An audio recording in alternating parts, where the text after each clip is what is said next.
सर्वांचं मनापासून स्वागत आहे. तर आज आपण मफिन किंवा कपकेक अगदी मोजक्या साहित्यामध्ये आणि बेकरी स्टाईल परफेक्ट असे हे कपकेक पाहणार आहोत. अतिशय चवीला खमंग असे होतात आणि इतके स्पॉन्जी होतात की तुम्हाला वाटणार नाही की आपण हे घरी बनवले. ते बघू शकता.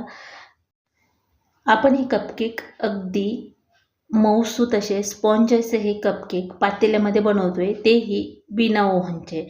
आणि विशेष म्हणजे कपकेक म्हटलं की तिथं अंडं जर असेल किंवा केक म्हटलं अंडं असेल तरच चव छान लागते. स्पेशल असं टेस्ट आहे, ती अंड्याशिवाय पूर्ण होत नाही. आता बरेच व्यक्ती अंडं खात नसेल तर एगलेस केक बनवून खाऊ शकता, पण अशा प्रकारे बनवल्यानंतर तुम्ही नेहमी बनवाल तर तोडून दाखवते मी. बघू शकता अगदी स्पॉन्जी असा हा दिसतोय. आणि हा कपकेक आणखीन खूप गरम आहे, थोड्याशा वाफा निघतात. थंड झाल्यानंतर आणखीन खूप स्मूथपणा याला येतो. तर साधारण 1 तासभर तरी ह्याला झाकून ठेवल्यानंतर झाकून ठेवायचं.